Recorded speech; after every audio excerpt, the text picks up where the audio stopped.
हाय, hello, नमस्कार. चला मंडळी, आज अजून नवीन एक रेसिपी. तुम्हाला पण कंटाळा आलाय का भाजी, पोळी, खिचडी, वरण, भात खाऊन? तर हे काहीतरी आता नवीन बनवूया. नवीन म्हणजे खानदेशी टिपिकल पदार्थ आहे हा. हा खानदेशात प्रत्येक घरात बनवला जातो 2-3 दिवसाआड.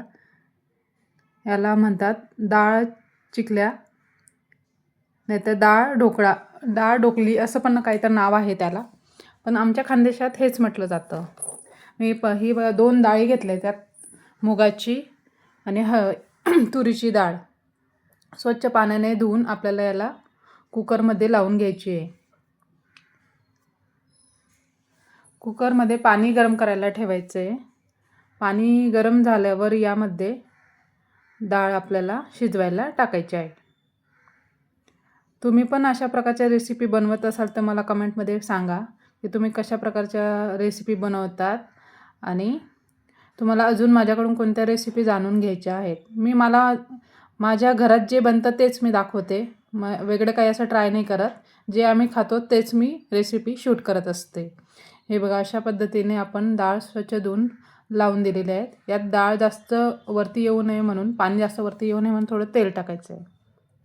तेल टाकून झाल्यावर कुकर लावून एक 3 शिट्ट्या आपण घेऊन घेणार आहोत. तोपर्यंत आपण करतो यात पीठ भिजण्याची तयारी. पीठ आपल्याला मस्त तिंबून घ्यायचं आहे. त्यात मी ॲड करणार आहे मीठ चवीपुरता आणि थोडी हळद. अशा पद्धतीने ॲड करून हे मस्त भिजवून घ्यायचं आहे. जास्त पातळ नाही करायचं आहे, कडकच भिजायचं आहे आपल्याला. हे बघा, अशा प्रकारे तयार आहे आपलं हे पीठ. मस्त तेल लावून याला कणिक आपलं मळून घ्यायचं आहे. रेसिपी आवडत असल्यास लाईक, सबस्क्राईब करा. त्याला विसरू नका.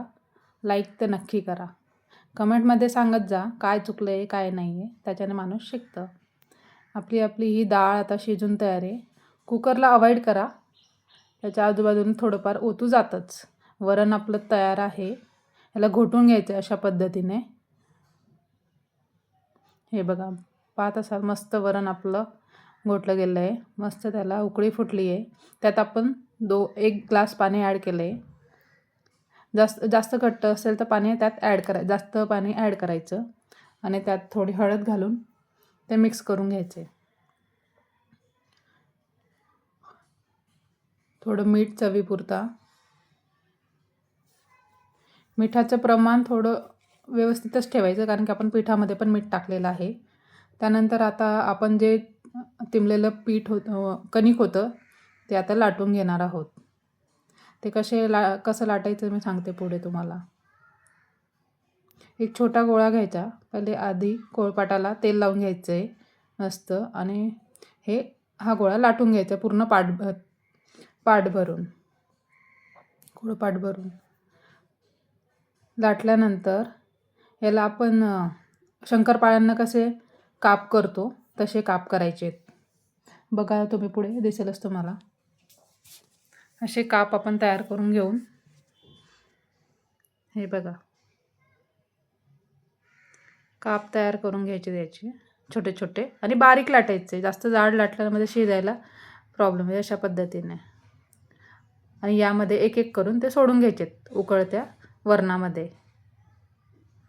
वरणफळ पण बोलतात याला बहुतेक. वेगवेगळ्या ठिकाणी वेगवेगळ्या भाषेत हे बोललं जातं. मस्त उकळी फुटली बघा.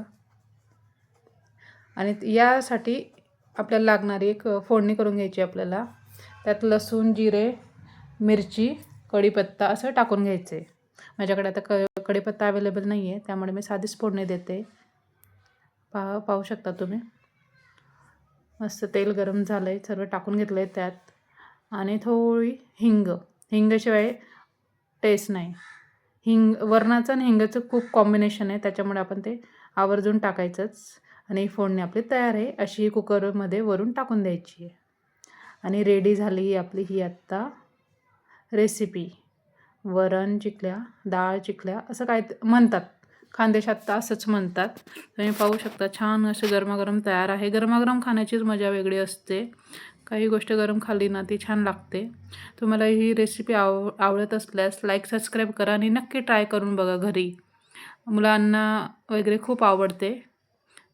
आणि रोज रोजच्या भाज्या खाण्यापेक्षा हे कधीतरी ट्राय केलेलं बरं. छान लागतं, खूप छान लागतं हे. गरम गरम लोणचंसोबत, चटणीसोबत. लोणचं चटणी मिक्स करून कोणी ठेचा करतं. ठेचासोबत पण छान लागते ही रेसिपी. तुम्ही नक्की ट्राय करा आणि मला कमेंटमध्ये कळवा की कशी झाली. तुम्हाला आवडत असल्यास तर लाईक, सबस्क्राईब करा. सबस्क्राईब करायला विसरू नका, लाईक करायला विसरू नका. छान अशी आपली ही रेसिपी तयार आहे. वरतून तुपाची धार दिली मी. खूप छान लागते गरमागरम खायला. नक्की ट्राय करा. धन्यवाद. बाय.